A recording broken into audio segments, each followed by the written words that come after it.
Faso est rentré cet après-midi d'Afrique du Sud où il a pris part à l'ouverture de la session du Parlement panafricain. À Madrianda, le président du Faso et celui du Malawi ont donné leur vision sur le développement de l'Afrique. Des précisions dès le début de ce journal.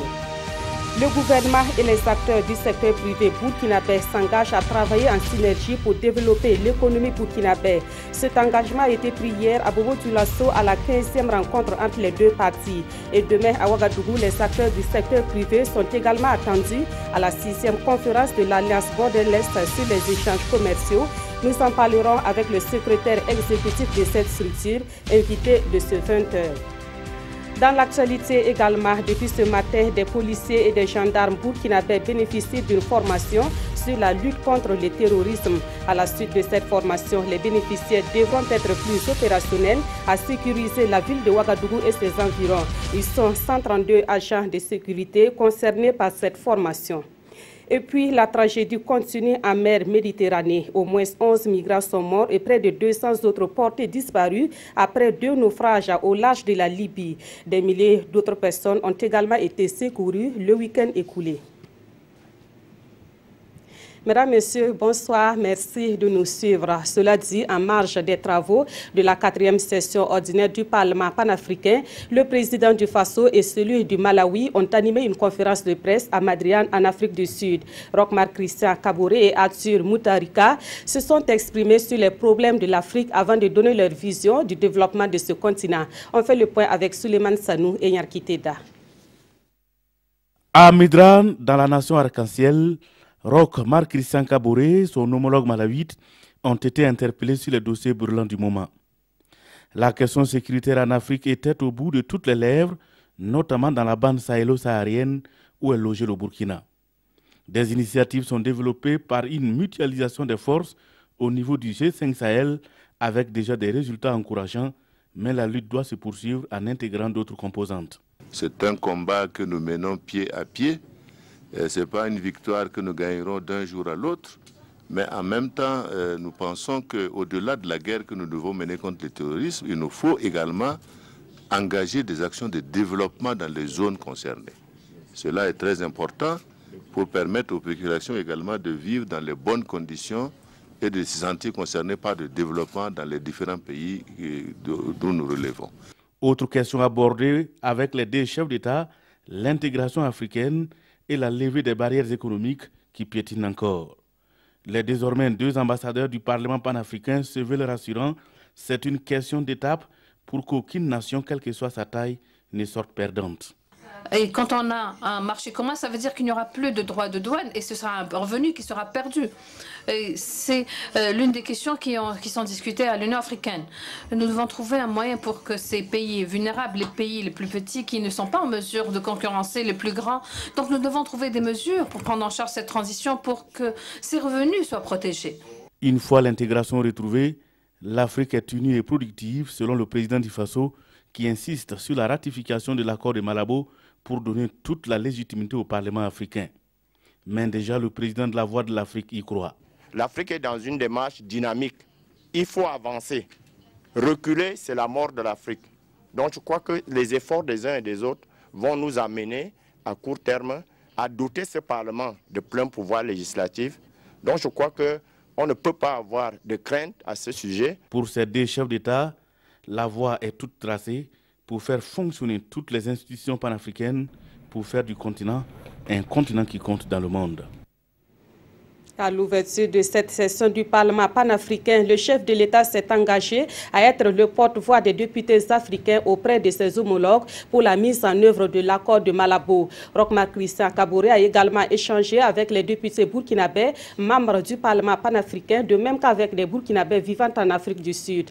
Le président du Faso est rentré cet après-midi même de l'Afrique du Sud. Il dresse le bilan de son voyage au micro de Souleymane Sanou et Nyarki Teda.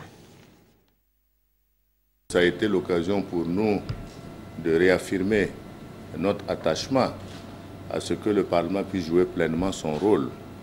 Parce que nous avons aujourd'hui un Parlement panafricain qui est entre ni vie ni mort, comme je pourrais dire, puisqu'il n'a pas tous les attributs pour exercer le contrôle démocratique sur la Commission de l'Union africaine. Donc le Burkina Faso a ratifié le protocole que nous avons signé en Guinée équatoriale. Donc il était important que nous puissions dire que nous allons être également l'ambassadeur du Parlement panafricain auprès de nos autres collègues, de manière à ce que cette ratification puisse permettre la rentrée en vigueur du protocole. Il s'agit donc pour nous également de donner notre point de vue sur la question de comment tirer profit en investissant dans la jeunesse. Comme vous savez, c'est le thème de l'Union africaine en 2017. Donc c'est un thème qui sera discuté au prochain sommet de l'Union africaine. Et le Parlement également s'est investi pour discuter de cette problématique de manière à contribuer efficacement à ce que nous puissions tirer les solutions et les perspectives. Nous y étions avec le président du Malawi également qui a été invité à cette session. Et ça a été une occasion pour nous, d'une part, de rencontrer nos députés qui font membres du Parlement panafricain, mais également de rencontrer nos compatriotes qui vivent en Afrique du Sud. Autre point de l'actualité, le gouvernement burkinabé a obtenu le quitus de l'Assemblée nationale pour l'implantation de la Caisse de dépôt et de consignation au Burkina Faso. Les députés ont adopté aujourd'hui le projet de loi concernant cette caisse. L'Assemblée nationale a par ailleurs voté la loi de finances rectificative exercice 2017. Le résumé de la plénière avec Daouda Ouattara et Tanga Kafandou. À cette plénière, les députés ont examiné et adopté le projet de loi relatif au crédit bail au Burkina Faso et la première loi de finances rectificative du budget exercice 2017. Les députés ont également adopté le projet de loi régissant les dépôts et consignations au Burkina Faso et un autre portant sur la création de la caisse de dépôt et de consignation au Burkina Faso. C'est vraiment une préoccupation du gouvernement qui vient d'être levé et accompagné par notre auguste Assemblée qui a bien voulu nous accompagner dans la mise en place donc, de cette caisse de dépôt et de consignation. Et vous savez que pour le moment au Burkina Faso, les institutions financières qui sont là ne financent pas le long terme. Ce n'est qu'auprès de nos bailleurs de fonds, les partenaires techniques et financiers que nous avons l'occasion d'avoir des fonds qui financent le long terme. Et donc c'est pour résoudre cette question. Pour les députés qui se sont abstenus, il s'agit d'une méfiance exprimée par rapport au devenir d'un outil dont la création en elle-même constitue une bonne chose. On va permettre d'utiliser les ressources publiques pour faire des investissements publics, pour faire des financements privés, qui vont soutenir le développement. C'est l'objectif de la caisse et cela est naturellement noble parce que le secteur financier classique ne pourvoit pas ce genre de ressources qu'on qualifie dans le jargon de ressources longues. Donc la caisse peut permettre cela. Mais c'est comme on dit, les acteurs, les hommes et ce qu'ils feront de la caisse peuvent éventuellement lui faire courir le risque d'être dévoyé, d'être détourné de ses objectifs nobles. Et nous, on ne veut pas donner un blanc-seing au gouvernement dans ces conditions. La caisse de dépôt et de consignation de Burkina Faso sera placée sous la surveillance de l'Assemblée nationale et devrait permettre la mise en œuvre accélérée du PNDS, le Plan national de développement économique et social. Direction à présent Bobo Dioulasso où s'est tenue hier la 15e édition de la rencontre gouvernement-secteur privé. Au terme des échanges, les deux parties se sont engagées à mettre leurs actions en synergie en vue de développer l'économie burkinabé. La rencontre gouvernement-secteur privé citait aussi des stands d'exposition que le Premier ministre a visités à la fin de la cérémonie de clôture. Le reportage de Hassan Gourabou et Ali Traouri. Cette 15e rencontre gouvernement-secteur privé qui a réuni des milliers d'opérateurs économiques ici à SIA se referme sur des notes de satisfaction. Durant 24 heures, les deux parties ont pu échanger sur les voies et moyens adoptés afin d'asseoir une bonne économie au Burkina Faso. Je reste convaincu que c'est dans cette voie et dans une parfaite synergie d'action et dans le dialogue permanent que nous parviendrons tous ensemble à mettre en œuvre les conclusions auxquelles nous sommes convenus et à sortir notre cher pays de Burkina Faso de la pauvreté grâce à la mise en œuvre ici du PNDS. J'ai la conviction qu'une contribution efficace du secteur privé au PNDS conduira à la réduction substantielle de la pauvreté et à l'apaisement du climat social. Cette invite du Premier ministre a eu un écho favorable, car les acteurs du monde économique se sont engagés à investir pour accompagner le PNDS. Aussi, ils se réjouissent de l'engagement pris par le gouvernement lors de cette rencontre. La question donc de prise en compte donc des petites et moyennes entreprises dans la commande publique, le gouvernement a noté avec satisfaction qu'il va prendre des mesures donc dans ce sens. Également donc les entreprises qui ont fait l'objet donc des casses lors de l'insurrection et le coup d'État manqué, le gouvernement a pris aussi des mesures pour essayer d'accompagner donc ces entreprises-là. Un certain nombre de mesures sur le plan fiscal qui a été aussi l'assouplissement donc des procédures administratives. En sus de cette cérémonie, le chef du gouvernement a visité les stands. Paul Kabatiba a pu apprécier le savoir-faire des exposants du jour. Et à cette rencontre de Bobo Dioulasso, les acteurs du secteur privé ont soumis des préoccupations au gouvernement. Des préoccupations dont la résolution permettra à ces acteurs de s'impliquer efficacement à la mise en œuvre du plan national de développement économique et social. Et sur place, les ministres concernés par les questions soulevées ont apporté des éléments de réponse. Des précisions avec Martin Zerbo et Moumouni Barou.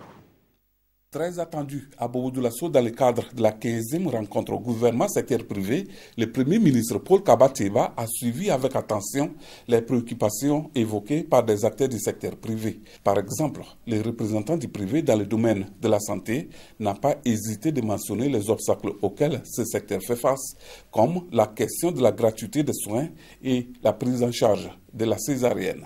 À ces préoccupations, quelques solutions sont apportées. J'ai proposé deux réponses, deux solutions. C'est que la maison des entreprises aide les jeunes médecins à développer des plans d'affaires qui permettent aux banques de les accompagner à ouvrir leurs cliniques. La deuxième solution, c'est le gouvernement, à travers le ministère de l'économie, des finances et du développement, peut aussi les accompagner à alléger le régime fiscal qui serait plus incitatif aux jeunes médecins qui voudraient s'installer dans les régions rurales, par exemple. Puisque j'ai reconnu que le secteur privé est dense à Ouagadougou et Bobo Dioulasso est désertique dans les autres régions de Burkina. La question de la sauvegarde de l'entretien des infrastructures routières est également évoquée par des organisations de transporteurs au regard de l'état de dégradation très avancé du réseau routier. Nous avons mobilisé un peu plus de 80 milliards de francs CFA et mobilisé aussi plus de 110 entreprises du secteur privé, des petites et moyennes entreprises, en vue de remédier à cette situation du réseau, notamment par l'exécution de travaux d'urgence d'entretien courant, des travaux d'entretien périodiques, des travaux d'entretien des pistes rurales, mais aussi, comme vous le savez, des travaux d'aménagement. Alors, comme vous l'avez suivi, j'ai aussi annoncé que dans les semaines qui viennent, nous allons retenir des entreprises en vue d'exécuter des travaux de nouvelles constructions de routes par le mode partenariat public-privé. En tous les cas, une série de mesures sont prises pour répondre aux attentes du secteur privé dans tous les domaines. Dans certains cas, les réflexions vont s'ouvrir afin d'apporter une réponse adéquate selon le gouvernement.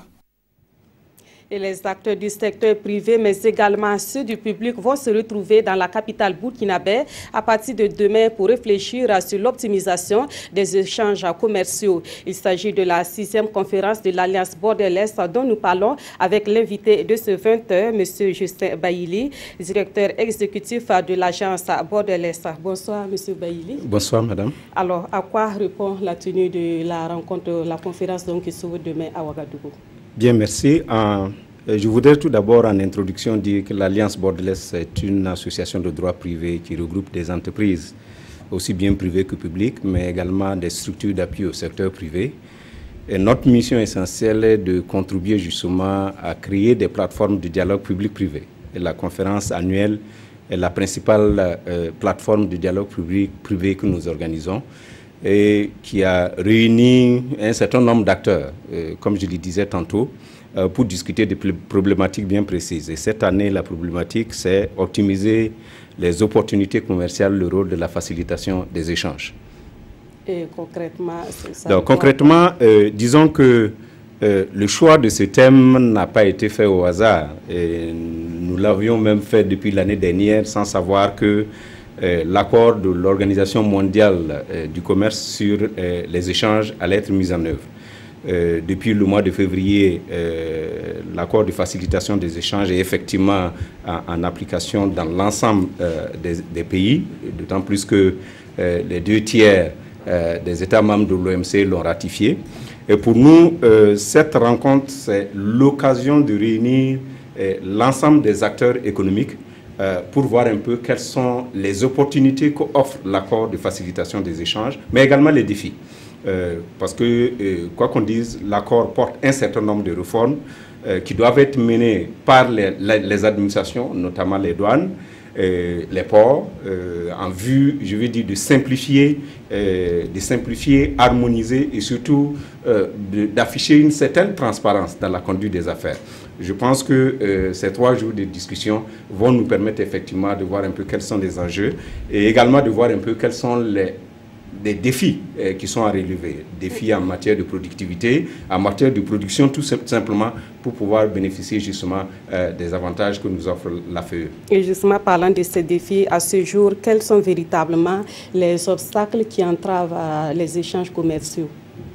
Ces entraves, ils sont de plusieurs ordres. Nous avons d'abord, malheureusement, comme on vient de le relever tout à l'heure à la rencontre gouvernement-secteur privé, le déficit d'infrastructures.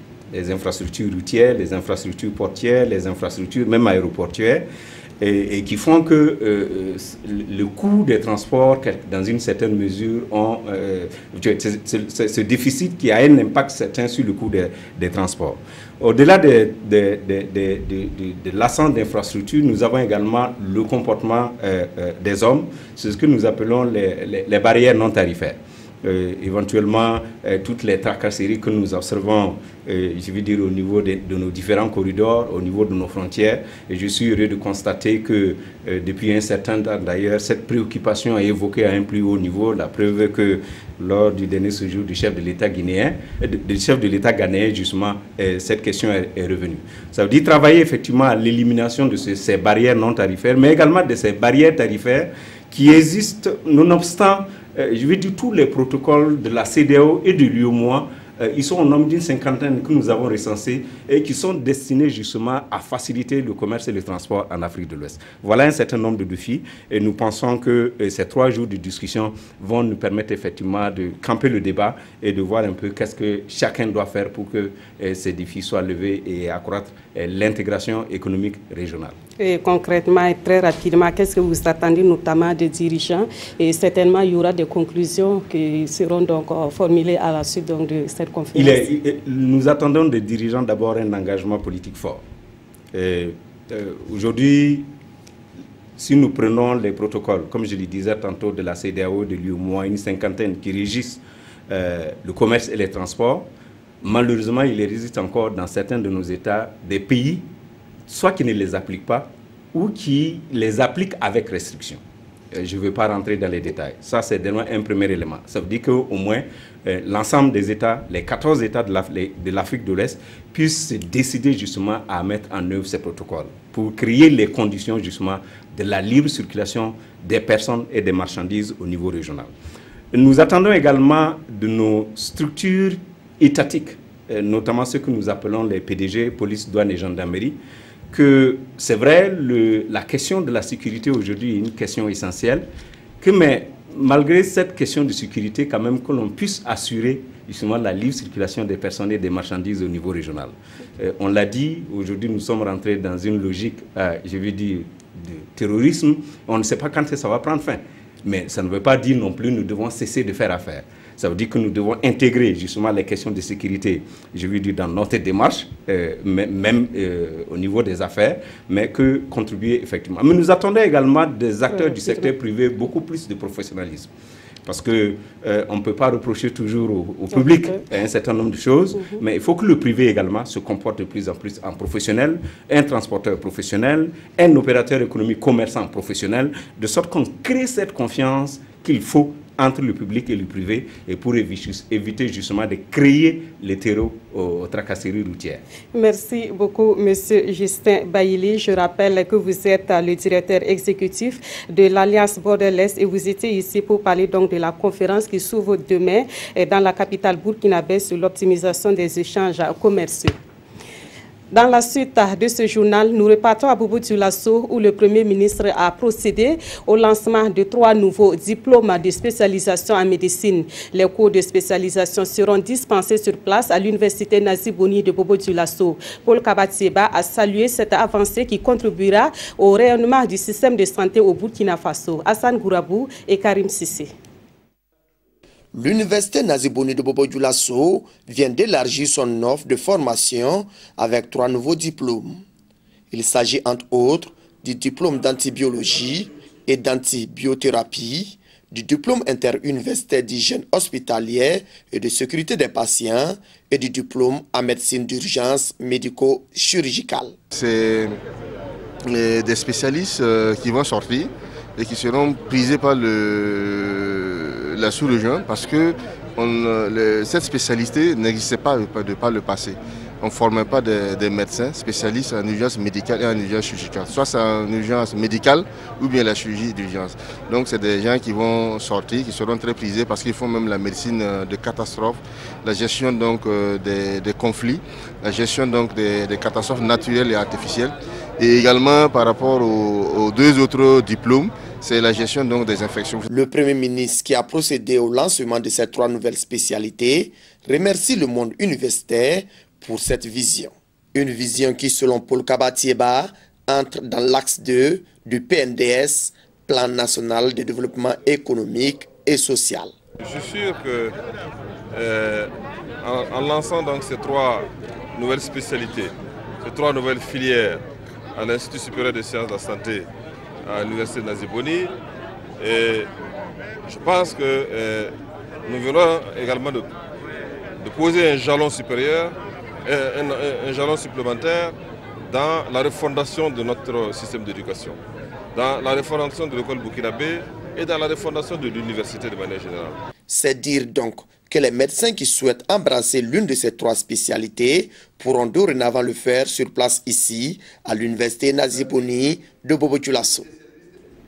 Et la planification familiale est une question prioritaire au ministère de la Santé. Ce ministère a lancé hier la campagne 2017 de la campagne de planification familiale. Au cours de cette campagne, l'accent sera mis sur la promotion des méthodes contraceptives et sur les avantages de la planification familiale. Toutes les formations sanitaires publiques du Burkina Faso sont concernées. Kwale Nebié et celle Judith Assorba. Une semaine pour promouvoir la planification familiale dans toutes les formations sanitaires publiques du Burkina Faso. L'épouse du Premier ministre lance l'activité depuis le haut de ce parloir à Saponé, dans le Bas-Zéga. Une semaine consacrée à des journées de plaidoyer, à des séances de sensibilisation sur les avantages de la planification familiale et à la gratuité des produits contraceptifs. L'objectif est d'améliorer l'accès des populations les plus vulnérables aux services de planification familiale. La croissance démographique au Burkina ne va pas du tout de pair avec la croissance économique. Et si cette croissance démographique n'est pas bien maîtrisée, ça ne va que contribuer davantage à la pauvreté au Burkina Faso. Alors, je souhaiterais encourager les autorités et les partenaires techniques à continuer les efforts pour donner accès aux méthodes adaptées des contraceptifs aux femmes. Pour les partenaires techniques et financiers, investir dans cette stratégie, c'est investir pour un lendemain meilleur. La planification familiale n'est pas la maîtrise des naissances, pas en famille, mais l'accompagnement des familles à assumer leur responsabilité première de faire en sorte que chaque enfant qui naît grandisse dans une harmonie et devienne un bon citoyen. Cette activité se déroule dans un contexte d'élaboration du nouveau plan national d'accélération de la planification familiale pour la période 2017-2020. Un plan dont l'objectif est de passer de 22,5% de prévalence contraceptive en 2015 à 32% d'ici à 2020. Occasion pour la Marelle d'inviter la population à adhérer à cette stratégie porteuse d'espoir pour le développement économique et social du Burkina Faso. Autre point de l'actualité, dans le cadre de la lutte contre le terrorisme, des forces de défense et de sécurité ont entamé ce mardi une formation à Ouagadougou. Au nombre de 132, les bénéficiaires de cette formation sont issus des brigades mixtes d'intervention antiterroriste et anti-banditisme. Et c'est le ministre de la Sécurité qui a donné le top départ de cette formation, assurée par des instructeurs de la police fédérale belge. Issa Kafando, Nathalie Sawadgo, Nabaloum. Des techniciens belges forment ici des policiers et des gendarmes burkinabés sur la lutte contre le banditisme et le terrorisme dans la ville de Ouagadougou et ses environnants. L'initiative est du gouvernement burkinabé, appuyé par la coopération belge. L'objectif est de mettre en place des unités spéciales mixtes d'intervention de brigades anti-banditisme et terrorisme. Les membres des unités qui reçoivent la formation sont des unités qui doivent travailler en bonne intelligence avec les unités spécialisées au niveau de la police et au niveau de la gendarmerie, les unités antiterroristes. C'est des détachements avancés de ces unités spécialisées qui auront, en temps de paix, à occuper les endroits stratégiques de Ouagadougou, mais aussi au cours des attaques, si ça survenait, baliser les lieux en attendant l'arrivée des unités spécialisées antiterroristes. Mais si la situation l'exigeait, les unités-là qui seront outillées pourront effectivement être sur d'autres terrains d'opération. Au total, 132 agents issus de la police et de la gendarmerie prennent part à cette série de formations. Formation théorique et pratique, mais assurée par la police fédérale belge et l'unité de gestion du programme d'appui au renforcement de la sécurité intérieure. Il est question aussi pour la coopération belge d'aider le gouvernement burkinabé dans la formulation de sa stratégie sécuritaire. Et les agents de sécurité auront également leur rôle à jouer pour la bonne tenue des élections municipales partielles qui auront lieu le 28 mai prochain. La campagne électorale pour ces élections débute le 13 mai prochain et les partis politiques sont désormais en possession des spécimens de vote. La commission électorale, la nationale indépendante, leur a remis ces spécimens ce matin à Ouagadougou. Ibrahima Sombier, Omar Zandri. Plus un regroupement des indépendants. Le président de la Commission électorale nationale indépendante, CENI, Newton Ahmed Bahari, remet ici symboliquement les spécimens des bulletins de vote aux partis politiques en lice pour les élections partielles et complémentaires du 28 mai prochain. Pour ces élections, 21 partis politiques et un regroupement d'indépendants se disputeront les sièges de 19 communes.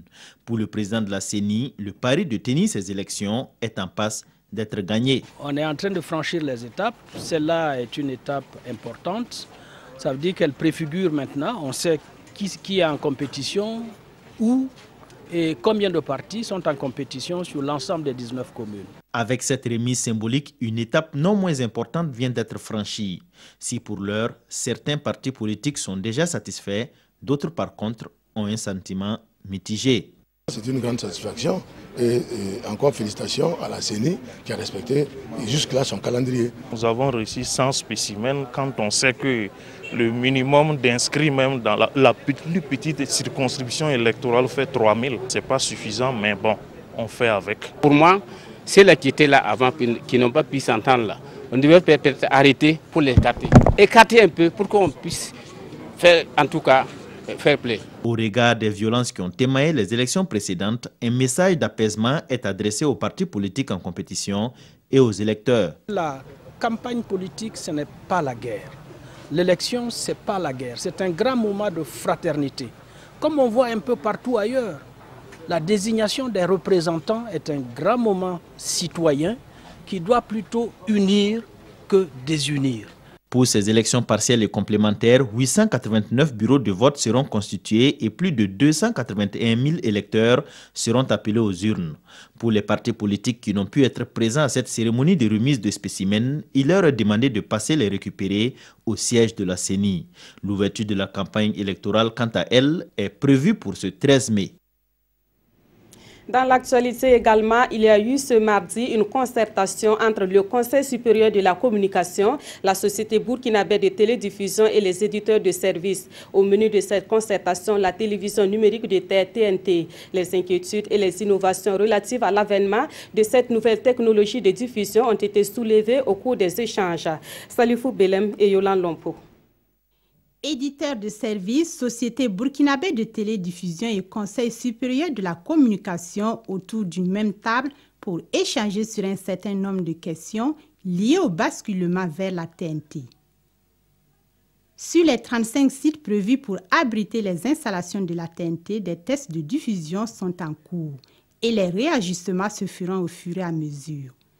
9 localités seront concernées par la présente phase. La capacité optimum des multiplexes étant de 15 chaînes, ce premier multiplex de la SBT comportera 10 chaînes à vocation nationale et 5 à vocation régionale ou locale. Les éditeurs de services remplissant les conditions seront intégrés d'office dans le premier multiplex de la SBT. Quant à la diffusion officielle, elle sera effective à partir du 30 septembre 2017. Dans les sillage de cette date-là, la majorité en tout cas des sites de diffusion seront opérationnels. Nous prenons toutes les chaînes qui sont opérationnelles et nous allons les diffuser durant toute la période du test jusqu'à ce que vienne maintenant la phase de la redevance. La question des redevances n'est pas fixée par la SBT. C'est des choses qui vont se discuter à un autre niveau, peut-être aussi avec vous, pour donc parvenir à un consensus. Et je dirais que la complexité des 9 premières localités qui vont se boucler d'ici à la mi-juin était la plus importante maintenant. Les autres sites qui vont suivre sont de complexité mineure. Le CSC, pour sa part, travaillera à faciliter la réception des images au sein des foyers. Et très bientôt, un schéma national d'extinction de l'analogie sera arrêté. À l'international, le drame de l'immigration est encore une réalité en Méditerranée. Au moins 11 migrants sont morts et près de 200 autres portés disparus après 2 naufrages au large de la Libye. L'information a été rapportée ce lundi par la marine libyenne et l'Organisation internationale pour les migrations. Au moins 11 migrants sont morts et plus de 230 autres portés disparus après 2 naufrages au large de la Libye. Les corps de 10 femmes et d'un enfant ont été découverts lundi sur une plage de Zawiya à 50 km à l'ouest de Tripoli. On ignore si ces personnes étaient à bord d'une embarcation qui a récemment chaviré au large de Zawiya. 7 migrants, une femme et 6 hommes à bord de cette embarcation ont été secourus dimanche. Le bateau transportait 170 migrants. Un canot pneumatique parti vendredi matin de Libye a aussi chaviré avec 132 personnes à bord. Au bout de quelques heures, le canot a commencé à se dégonfler jusqu'à se renverser. Une cinquantaine de survivants ont été secourus par un porte-conteneurs danois dérouté par les gardes-côtes italiens qui les a débarqués dimanche à Pozzallo, dans le sud de la Sicile. Plus de 6500 migrants ont été secourus ce week-end dans les eaux internationales et conduits en Italie. Plusieurs centaines d'autres ont été secourus dans les eaux libyennes et reconduits en Libye. Le procès du dernier gouvernement Tiao, les démissions au sein du CEFOP, les grèves au Trésor et au ministère des Infrastructures. Voici autant de sujets abordés dans les parutions de ce 9 mai. La revue de presse est signée Abdoul Rasmane Zongo. Le dilemme judiciaire se complique entre la Haute Cour de justice et les avocats de la défense. Je cite, « Nous ne nous reconnaissons pas dans cette justice qui méprise la Constitution, les traités internationaux, les droits de la défense. » Brandit la défense au motif que la loi qui refuse aux prévenus d'interjeter appel à la fin du procès est anticonstitutionnelle. Ainsi, les avocats de la défense du gouvernement Luc Adolphe Tiao quittent la salle d'audience, note le journal Le Quotidien. Oui, il claque la porte, confirme le pays est citoyen, et le dossier, lui, est renvoyé de nouveau au 15 mai. L'observateur chuchote, c'est aussi un procès dans un procès. Morceau au titrage choisi par notre confrère, quand Berbrigda du nom du président de la Haute Cour de justice s'en mêle les pinceaux. Autre sujet, le mano à mano, on va dire politique, se poursuit également sur le terrain. Sur la démission de parti au sein du CEFOP, Zef martèle. Tout cela fait partie de la tactique stratégique du MPP afin de phagocyter l'opposition, lance-t-il dans les éditions Le Pays. Zef, interrogé par notre confrère d'aujourd'hui au Faso, renchérit. Les dirigeants du MPP tentent d'instrumentaliser la CODER contre le CEFOP. Autre casse-tête également, signalé par les éditions Le Pays, des agents du ministère des Infrastructures sont en sitting sans limite depuis le 8 mai, réclamant ainsi la satisfaction des 12 points de leur plateforme revendicative, dont la dénonciation des marchés de gré à gré, ajoute Sidoya. Au moins les agents du Trésor constatent le quotidien, eux ont fixé une limite à leur grève. Ainsi du 8 au 19 mai, guichets et bureaux sont fermés. C'est la fin de cette édition. Merci de l'avoir suivi. Excellente soirée sur la RTB.